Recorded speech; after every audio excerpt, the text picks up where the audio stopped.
y la lámpara del techo estaba cubierta con una tela negra. Bajo la ocupación del Nuevo Vaticano, en Tallin la iluminación estaba estrictamente controlada y el único hotel de la ciudad no era ninguna excepción. Las sombras dominaban, acechantes, las esquinas de la buhardilla. Vaya, esto no me lo esperaba, dijo Abel, como admirado, observando el brillo ligeramente dorado de la lámpara. Considerando que en la gran mayoría de ciudades del mundo todavía se usaba gas, era notable que en un lugar tan apartado como aquel tuvieran electricidad. Aquello demostraba que disponían de servicios energéticos y demás infraestructuras. No pensaba que hubiera electricidad en un pueblo como este. Y es todo mucho más lujoso de lo que imaginaba. Se ve que aquí había dinero. Todo es gracias a su excelencia. Al oír cómo se referían a su ciudad como un pueblo, una leve tensión recorrió los rostros de la decena de ciudadanos que estaban sentados frente a los visitantes llegados desde Roma. El hombre que parecía el portavoz, sentado al lado de Julius, hinchó el pecho con orgullo al explicar. Hace 2 años, cuando su excelencia heredó el condado, inició un programa de obras públicas. La central energética, las escuelas, los hospitales, todo ha sido gracias a él.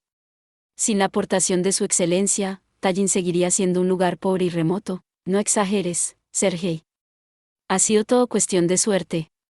Yo no he hecho nada especial. Julius negó con la cabeza, ruborizado por las alabanzas. Sacando algo del bolsillo, lo mostró y sonrió con aire avergonzado. Si quieres darle las gracias a alguien, dáselas a esto.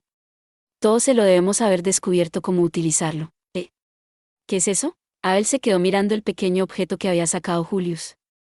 En la delicada mano del aristócrata había una diminuta piedra negra y rugosa. ¿Carbón? Pero es muy pequeño. Esto se llama arenas de alquitrán. Es un mineral que se encuentra en grandes cantidades en las montañas de por aquí, explicó con seriedad Julius, jugueteando con la piedra. Más que un jefe de Estado, parecía un científico hablando apasionadamente de sus investigaciones. En estas piedras hay gran cantidad de petróleo. Da la casualidad de que cuando yo estudiaba en Albión, descubrí la manera de refinarlas. De aquí se puede sacar petróleo. A Abel se le pusieron los ojos como platos. Después del Armagedón, el petróleo era una fuente de energía valiosísima, pero solo lo producían unos pocos estados, como Hispania o Albión. Si un pequeño estado como Estonia desarrollaba una forma de producir petróleo, aquello les traería una riqueza enorme. Podrían construir escuelas y hospitales a mansalva. Gracias a esto, la situación económica de Tallin ha mejorado mucho. Ahora la producción aún es a pequeña escala y no explotamos más que una parte de las reservas, pero estamos pensando en una ampliación progresiva, ya veo. Ahora que lo decís, de camino hemos visto unas tuberías en las montañas. ¿Es eso? En efecto. Esas tuberías conectan los depósitos que hay en las montañas, a unos 40 kilómetros de aquí, con las refinerías de la ciudad. Por la ventana se veía a lo lejos el perfil de las cordilleras escarpadas que formaban como una especie de muralla natural alrededor de Tallin. Traemos la materia prima con unas cintas transportadoras de gran velocidad que llegan hasta la misma fábrica desde las montañas. Nuestra mayor preocupación era que el Nuevo Vaticano no destruyera esas instalaciones. Precisamente me han descubierto cuando volví a inspeccionar los daños en las refinerías. Claro. Por cierto, decís que el Nuevo Vaticano tomó el control de la ciudad hace una cosa de una semana, ¿no es así? Preguntó a él a los ciudadanos medio escondidos por la oscuridad. ¿Qué fue el ejército del país? No pudieron defenderse desde el castillo, por supuesto, todos lucharon con valentía, pero no pudieron vencer. El rostro de Julius se ensombreció de repente. Mordiéndose con fuerza los labios, continuó con voz temblorosa. Nos superaban ampliamente, tanto en número como en armamento. Yo luché contra ellos al frente de la caballería, pero no hubo forma de someterlos. Si los caballeros no se hubieran sacrificado para que yo pudiera escapar, no sé qué habría sido de mí. Fuera por el dolor de haber visto caer a sus caballeros o por la amargura de haber perdido su castillo, el conde Estonia se quedó callado, incapaz de continuar, temblando ligeramente y con los hombros caídos. Observándolo, los ciudadanos suspiraron, apesadumbrados. Incluso después de haber sido derrotado en Brno, el ejército del Nuevo Vaticano todavía disponía de muchos soldados biónicos y vehículos pesados de combate. No eran un ejército al que pudieran enfrentarse tropas convencionales. Vaya, pues cómo están las cosas. O sea, que no nos podéis ayudar. Aún no se había apagado el eco de las amargas palabras del conde cuando aquella voz impertinente resonó por la habitación. Por supuesto, no era la voz de Abel, quien permanecía en silencio, mirando compasivamente a los ciudadanos. El joven que había estado hasta entonces arreglándose el peinado con aire aburrido se giró hacia su compañero y dijo con desgana: Abel, parece que llevamos las de perder. Con este plan, no conseguiremos capturar nunca a Cherubim. En el peor de los casos, esos brutos, incluso pueden pillarnos y ponernos a la parrilla. Claro está que si volvemos a Roma, ahí también nos quieren chamuscar en la hoguera. Antonio hablaba con voz frívola, pero su expresión mostraba que estaba pensando seriamente en sus posibilidades de acción. Hay que continuar las operaciones de búsqueda de Cherubim, replicó una voz monótona. El pequeño sacerdote que miraba por la ventana tras levantar la cortina sacudió la cabeza de forma inexpresiva pero sin vacilación. La localización de Cherubim es nuestra misión principal. No es posible abandonarla y regresar a Roma. Si yo no digo que no, Padre 3. Pero, ¿qué podemos hacer? Pensemos de forma realista. Esos salvajes son más de 300. Y encima tienen soldados biónicos y mecanizados, replicó Antonio, con voz cada vez más desesperada. Nosotros somos 4. Quitándome a mí y a la condesa de Anhalt, ¿qué sale? 150 por cabeza. Venga, ¿por qué no lo dejamos y nos volvemos a Roma? Si volvemos enseguida, quizá aún nos perdonen. 3 miró de manera impasible al joven que, después de haberse ajustado todos y cada uno de los cabellos, había empezado a admirarse las uñas. Mirando temeroso los ojos inorgánicos, Julius preguntó con voz dubitativa: ¿Es decir que, no pueden pedir apoyo de Roma, padre? Aquella voz nerviosa no parecía en absoluto la de alguien capaz de liderar valerosamente a la caballería en la batalla. Sin embargo, como si no quisiera dejar escapar aquella oportunidad, añadió con tono excitado: Nuestros enemigos pretenden quedarse aquí todo el invierno.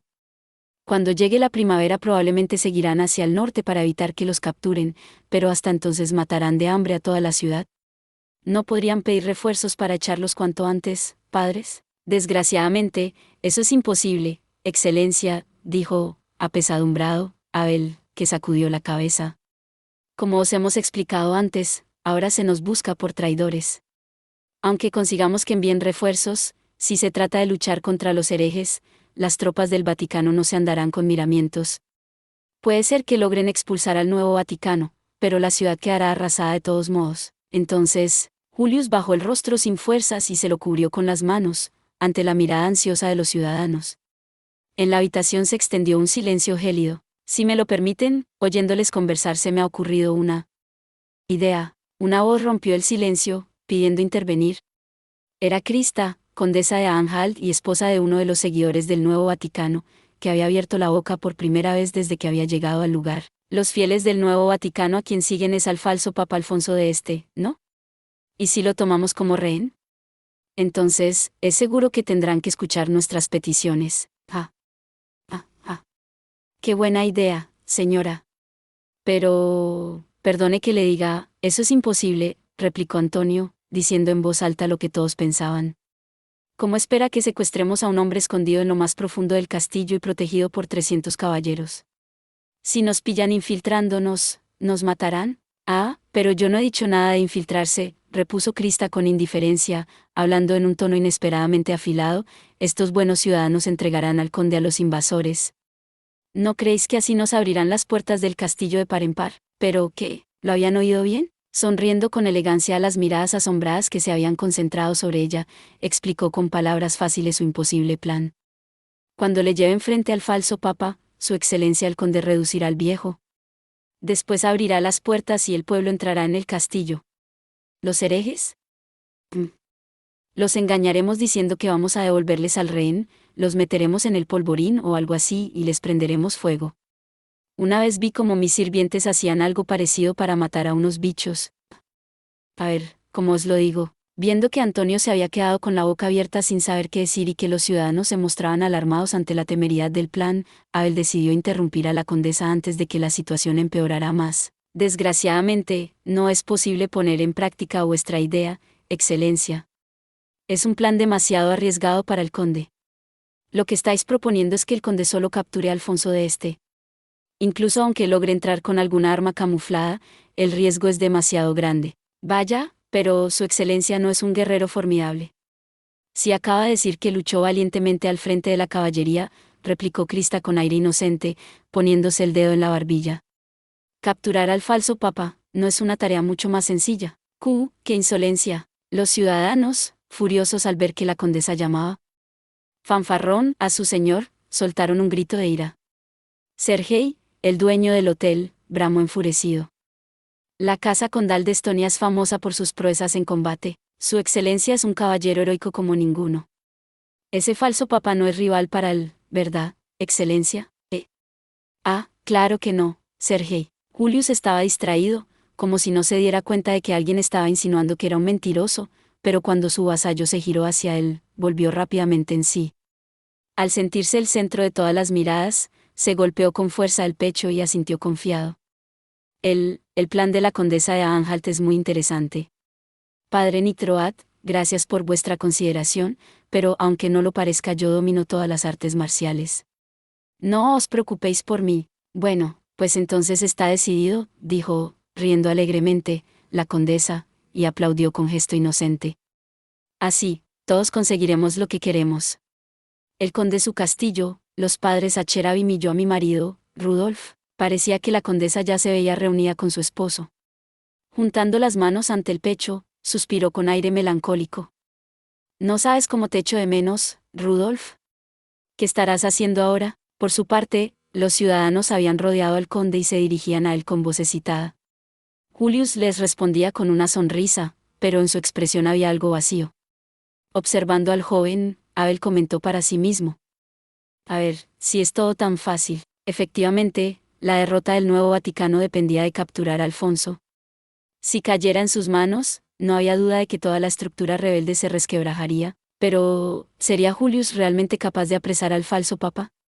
Si se quedaban atrapados en el castillo, ¿podrían evitar que los mataran a todos? ¿Qué os parece, padre Tres? El riesgo es demasiado alto, respondió inmediatamente Tres, sacudiendo la cabeza. Pero si no disponemos de otra opción con mayor probabilidad de éxito, no hay más remedio que intentarlo.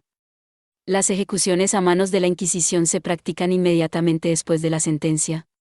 No hay tiempo para dudas. Eso también es verdad, suspiró Abel, pensando en la dama que habían dejado en Roma. La mujer que seguía luchando sola en un calabozo no se distinguía precisamente por tener una salud de hierro. ¿Se encontraría bien? No había que hacerla sufrir más de lo estrictamente necesario. Abel se dio cuenta de que solo tenían una opción. Protestó, su señoría, mordiendo con decisión su pipa. El profesor levantó la voz serenamente, pero con una mirada que no admitía réplica. La fiabilidad de las pruebas presentadas por la Fiscalía es en extremo dudosa. Solicito al presidente del tribunal que haya una investigación sobre su veracidad. Protesta denegada. El joven juez sacudió la cabeza con aire indiferente. Monseñor Carrión era conocido como uno de los más fieles seguidores de Francesco entre los cardenales jóvenes. Que fuera precisamente él quien ocupara la presidencia del tribunal era una desventaja decisiva para la causa de Caterina. La Fiscalía y la Inquisición han demostrado con creces la autenticidad de las pruebas aducidas. Ya es hora de que la defensa presente las suyas. Tengo una pregunta para la inquisidora, en ese caso. La prueba, la presunta lista de miembros del nuevo Vaticano. ¿Qué demuestra que se trate de una lista auténtica? El profesor no miraba al tribunal ni a la fiscalía, sino a los miembros del jurado, que estaban sentados a un lado de la sala.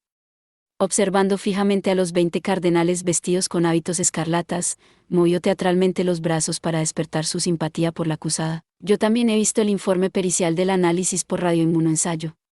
Sin embargo, al fin y al cabo, el resultado no es más que una cuestión de probabilidades. Decidir a partir de ello que la acusada es culpable de colaboración con el enemigo atenta gravemente contra el principio judicial de la presunción de inocencia. Eminencias, no olviden esto, por favor, su señoría. La apasionada y erudita defensa del abogado no obtuvo la respuesta de la compasión del jurado. Una voz femenina, profunda como un bosque nocturno, interrumpió con un puñetazo las palabras del defensor. La fiscalía quiere añadir 4 nuevas pruebas. Rogamos vuestro permiso, concedido. Las tenéis aquí, hermana Paula, así es. La mujer sacó varios delgados dossiers y seguidamente los posó sobre las mesas del tribunal y el jurado. A continuación, acudió al lado del profesor y le entregó también uno. Con vuestro permiso, doctor Wordsworth, dijo con una voz tan amable que resultaba molesta. Mientras el profesor examinaba los documentos, Paula volvió a la mesa de la fiscalía y empezó a hablar de nuevo. Estos documentos han sido enviados a la Inquisición por un miembro de la Secretaría de Estado que ha expresado su deseo de permanecer en el anonimato. Son informes internos de la Secretaría de Estado y contienen instrucciones secretas de la acusada escritas de su puño y letra. Son Las instrucciones enviadas por la acusada al hereje Václav Havel antes y después de los disturbios de Brno. Una oleada de rumores sacudió los asientos del jurado. Los dossiers contenían varias cartas dirigidas al hereje Václav Havel. No se trataba más que de fragmentos, pero se podía entender que en ellas daba indicaciones a Havel para que facilitara al nuevo Vaticano hacerse con un nuevo tipo de arma del ejército de la Iglesia. Aunque no estaban firmadas, todos los miembros del jurado conocían aquella letra. Duquesa de Milán, ¿sois vos la autora de estas cartas? Cuando hubo calculado que la conmoción se había extendido lo suficiente por la sala, la inquisidora se volvió hacia la hermosa dama que se encontraba sentada en el banquillo de los acusados. ¿Utilizasteis a vuestro agente Havel para dar apoyo al nuevo Vaticano en su rebeldía? ¿También participasteis en el secuestro de su santidad en Praga? Eso es imposible. La voz severa que interrumpió la sarta de acusaciones no fue la de Caterina. La hermosa mujer permanecía en silencio en su asiento. Era la del profesor, que se había levantado bruscamente de la silla para intentar defender a su superiora. Hermana Paula, ¿qué pretendéis esparciendo estas falsedades en un juicio? Si lo que buscáis es impresionar al jurado, estáis cometiendo un grave delito contra los principios de la justicia. Protesto enérgicamente. Lamento comunicarle que no es usted quien debe decidir si lo que digo son falsedades, doctor Wordsworth. El profesor tenía toda la razón al protestar, pero la dama de la muerte no descompuso ni un milímetro su expresión. Con una mirada tan fría como la misma muerte, replicó. Quienes deben juzgar la veracidad de las pruebas son el jurado y el tribunal. ¿Me equivoco, doctor? La cara de póker de los aristócratas de Albión ante las situaciones extremas era conocida de todos. Su rostro alargado no mostró el menor rastro de emoción, pero nada expresaba mejor la impotencia de su derrota. Mejor dicho, la derrota de su superiora, que aquel silencio impasible. Perdonadme, eminencia. El profesor se sentó de nuevo con el rostro endurecido. Olvidándose de que aún llevaba la pipa entre los dientes, masculló en voz baja.